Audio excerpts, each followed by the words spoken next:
자, 여러분 안녕하십니까? 이번 시간에는 우리가 11차 시부터 15차 시까지 다루었던 2차 방정식과 2차 함수 그리고 여러 가지 방정식의 단원에 대한 추가 이론을 같이 공부해 보도록 하겠습니다. 자, 여러분들 2차 함수와 첫 번째 주제 2차 함수와 x축이 만나는 두 점에 대해서 우리가 얘기를 할 건데 그 두 점 사이에 만약에 거리를 구하라고 만약에 한다고 쳐요. 그렇게 되면 우리가 2차 함수와 x축을 연립해서 만들어지는 2차 방정식의 두 실근이 바로 두 점이 되고, 그래서 우리가 직접적으로 두 실근 알파 베타를 구해서 두 점 사이의 거리를 구할 수도 있어요. 하지만 우리는 그렇게 하지 않고 우리가 근과 계수의 관계를 이용해서 두 점 사이의 거리를 구할 수 있다는 것을 선생님이 얘기하고 싶은 거예요. 자, 그래서 2차 함수와 x축 이 둘을 뭐 하면은 이 둘을 우리가 연립을 하게 되면 2차 방정식이 나오게 되죠. ax제곱 플러스 bx 플러스 c 이퀄 0이라는 2차 방정식이 나오게 되고, 여기서 우리가 두 근을 만약 알파와 베타라고 한다면 우리가 여기서 알파 베타를 직접 구하면 당연히 거리를 알 수 있죠. 하지만 두 근을 우리가 직접 구하기 어려운 상황일 때는 근과 계수의 관계를 사용하겠다는 거예요. 자, 그래서 두 근을 합하면 뭐가 됩니까, 여러분들? 1차항의 계수와 부호가 반대로 마이너스 b가 되고, 최고차항의 계수가 1이 아니면 a분의 마이너스 b가 되고, 두 근의 곱은 어떻게 되죠? 여러분들 상수항과 관련되어 있고 최고차항의 계수가 1이 아니라면 a분의 c 이렇게 표현하는 거, 이게 근과 계수와의 관계잖아요. 이걸 이용해서 구할 수 있다는 거예요. 자, 그래서 봅시다.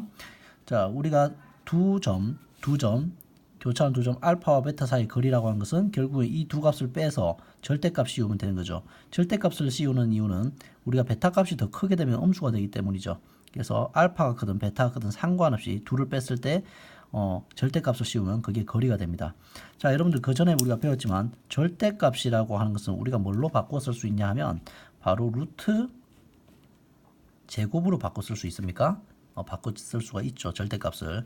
그리고 알파 빼기 베타의 제곱이라고 하는 것은 우리가 곱셈 공식의 변형에 의해서 알파 플러스 베타와 관련된 식과 연결시킬 수 있죠. 그래서 알파 마이너스 베타의 제곱이라고 하는 것은 알파 플러스 베타의 제곱에다가 마이너스 4알파 베타 하면 된다는 걸 여러분 기억하실 겁니다. 그래서 우리가 여기서 근과 계수와의 관계에서 구한 알파 플러스 베타와 알파 베타를 우리가 각각 대입을 해주면 여기는 마이너스 a분의 b고 얘는 a분의 c가 되는 거죠.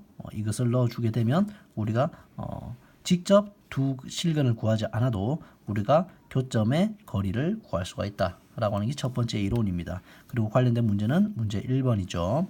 자, 문제 1번 그래서 같이 한번 봐봅시다. 자, 문제 1번은 2차 함수 y는 3x제곱 플러스 kx 마이너스 1의 그래프가 x축과 두 점에서 만나는 거리를 줬어요. 자, 절대값 알파 마이너스 베타를 준 거예요. 뭐로? 3분의 4로. 그랬을 때 그걸 만족하는 k값을 구하라. 자, 그래서 따라가 볼게요. 알파 마이너스 베타는 루트 알파 마이너스 베타의 제곱이고, 우리가 위에 공식과 같이 알파 플러스 베타의 제곱 마이너스 4알파 베타로 우리가 표현할 수가 있죠. 이렇게. 그리고 근과 계수의 관계에서 두 근의 합은 3분의 마이너스 k가 되고 두 근의 곱은 3분의 마이너스 1이 되는 거죠. 그래서 얘네들이 그대로 여기로 이 자리로 들어가 주는 거죠. 그래서 정리한 결과 이렇게 해서 9분의 이렇게 되는 거죠. 대입을 하는 거예요. 근데 지금 자, 이 식에서 이 식으로는 어떻게 내려간 거예요? 양변의 루트가 있으니까 양변을 제곱한 거죠. 그래서 좌변은 루트를 제외하고 마이너스 3분의 k의 제곱 마이너스 4 곱하기 마이너스 3분의 1이라고 썼고, 우변은 3분의 4를 제곱한 9분의 16이라고 쓴 거죠. 그리고 나서 양변을 다 정리를 해서 계산하면 이렇게 되죠. 그리고 양변을 9를 곱했네요. 그러니까 k제곱 플러스 12k는 16이 되고, 넘어가면 k제곱은 4, 따라서 k는 플러스 마이너스 2가 된다는 사실을 여러분들이 확인할 수 있을 겁니다. 자, 그 다음에 두 번째, 우리가 2차 함수와 앞서는 2차 함수 fx와 x축과의 관계를 했다면 이번에는 직선과의 두 교점을 생각할 수 있고 그 두 교점의 거리를 우리가 구할 수가 있겠죠. 자, 이 둘을 우리가 2차 함수 fx와 직선 얘네들을 연립을 하게 되면, 자, 2차 함수 y는 fx라는 식과 그 다음에 1차 함수 y는 직선의 식이죠. y는 mx 플러스 n이라고 하는 것을, 자, 교점이 두 개다 한 개다 만나지 않는다 라고 하는 것은 둘을 뭐 하는 거예요? 연립해서 2차 방정식을 만드는 거죠. 그렇게 해서 연립에 의해서 만들어진 2차 방정식. 2차 방정식의 두건이 바로 뭐예요? 바로 이 교점의 x좌표잖아요. 그러니까 이 교점의 x좌표는 알파, 이 교점의 x좌표는 베타가 되는 거 맞습니까?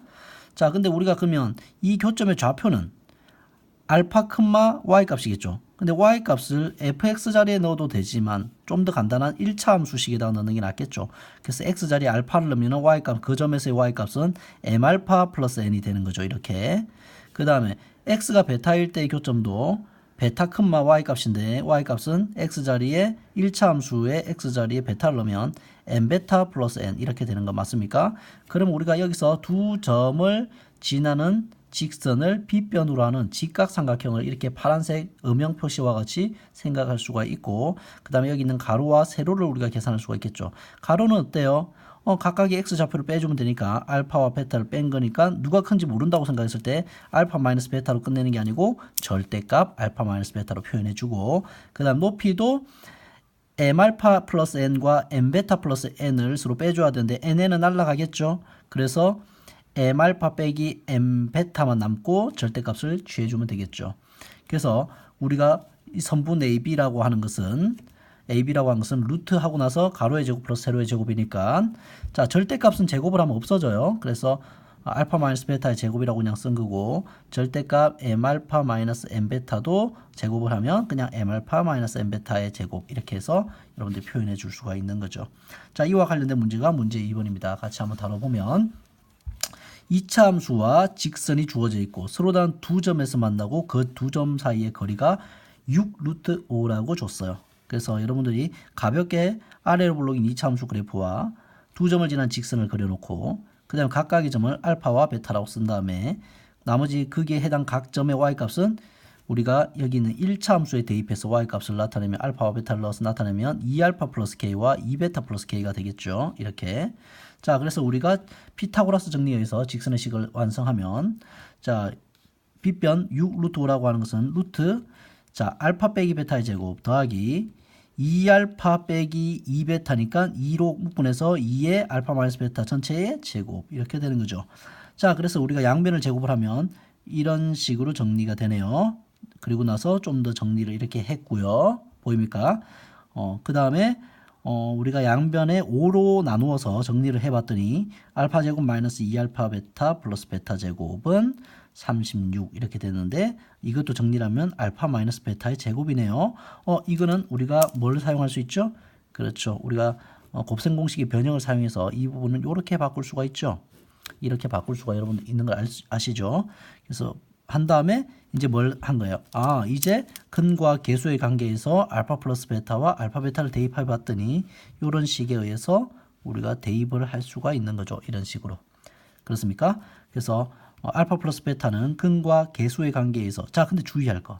여기서 말하는 알파 플러스 베타와 알파 베타는 이 식에서 찾는 게 아니고 이 식과 이 식을 연립해서 만들어진 이 식의 두건인 거죠. 이 식의 두건이라는 거예요. 조심하세요. 그래서 두건의 합은 8이 되고 두건의 곱은 12-k가 되는 거죠. 그리고 대입을 했고, 그건 대입을 해보니까 우리가 어떻게 식이 정리가 된다 하면, 그래서 정리하면 지금 이런 식으로 이렇게 되고 이렇게 돼서 k가 5가 된다는 사실을 여러분들이 천천히 확인을 해 보실 수가 있을 겁니다.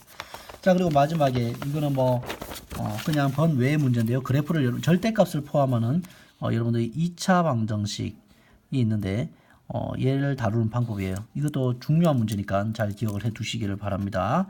중요하고 수준 있는 문제예요. 자, 방정식 x제곱 마이너스 2 절대값 x 마이너스 8 플러스 b는 0이다. 자, 이 문제가 여러분한테 어려워질 수 있는 이유는 절대값을 포함하는 식이고 그 다음에 미지수 p가 존재하는 거예요. 이렇게 껄끄러운 게 한 개가 아니고 두 개가 있기 때문에 여러분들이 조금 껄끄럽고 어려운 문제가 될 수가 있어요. 자, 이럴 때는 여러분들이 어떻게 해야 되냐면 둘을 나누어서 해결해야 돼요. 이게 왜 2차 함수와 직선의 위치 관계에 대한 개념의 문제로 나왔을까를 생각해 보면 우리가 이 문자를 나눠서 생각을 해야 돼요. 그래서 이 p를 따로 우변으로 넘겨요. 우변으로 넘기면 어떻게 됩니까? x제곱 마이너스 2 절대값 x 마이너스 8이라는 완성된 식이죠. 미지수가 없으니까 이 식과 이 식의 연립관계로 생각할 수가 있죠. 왜 이거를 뭐라고 두면 y는 우변도 y는 y는 x제곱 마이너스 2 절대값 x 마이너스 8이라고 하는 2차 함수와 그 다음 y는 마이너스 p라고 하는 직선의 식 이 둘을 연립한 거예요. 그래서 이렇게 표현할 수가 있는 거죠. 맞습니까? 그러면 우리는 y는 마이너스 p라고 하는 것은 x축과 y축이 있다면 y축 위에 마이너스 p라는 점을 지나는 그냥 직선이에요. 이 직선의 식이라고요. 그러면 요 위에 거는 절대값이 있으니까 이 절대값 안의 값이 0보다 큰 경우와 작은 경우로 나눠서 생각을 해서 그래프를 그리면 되겠죠. 자, 그래서 우리가 기역식과 니은식이라고 했을 때 이 기역식을 먼저 계산해 보면 절대값 안에 x가 있으니까 x가 0보다 크거나 같은 경우는 이렇게 정리가 되고 절대값 안에 x가 0보다 작은 경우는 이렇게 정리가 되죠. 그래서 0보다 큰 경우니까 우리가 1사분면과 4사분면만을 그릴 거예요. 그랬을 때 꼭지점이 1, 마이너스 9고 그 다음에 이렇게 아래로 볼록인 형태가 이렇게 그려졌다가 x가 0일 때 값이 0을 대입하니까 마이너스 8이에요. 그래서 이 y 값에 마이너스 8까지만 딱 그리고 끝나는 거죠. 이 파란색 영역은. 그 다음에 이게 파란색 그래프예요. 그 다음에 얘는 빨간색 그래프라고 합시다. 빨간색 그래프는 꼭지점이 마이너스 1,9예요. 마이너스 1, 마이너스 9고 그 다음에 아래로 볼록이면서 x가 0일 때는 마이너스 8이 나오니까 이렇게 y축을 중심으로 대칭인 형태의 그래프가 되는 거죠. 그런데 얘가 세 실근을 갖는다고 했으니까 이런 그래프와 그 다음에 좀 전에 그랬던 y는 마이너스 p라는 직선이 세 개의 점을 관통하면서 그려야 되는 거예요. 그래서 세 개의 점을 관통할 수 있는 방법은 y 이퀄 마이너스 p라는 직선이 하나, 둘, 셋 이렇게 가운데 뾰족 튀어나온 부분을 지나가면서 지나갈 수밖에 없는 거죠. 여기 이 점이 뭐예요? y 값이 마이너스 8이잖아요. 즉 마이너스 p가 마이너스 8일 때죠. 즉 따라서 p는 8이라는 사실이죠. 이거는 여러분들이 그래프를 해석하는 좀 수준이 높은 문제예요. 여러분들이 이거를 잘 이해할 수 있다면 그래프를 아주 잘 다룬다라고 생각하셔도 될 것 같습니다. 여기까지 하고 쉬었다가 또 추가 이론 진행해 보도록 하겠습니다. 수고하셨습니다.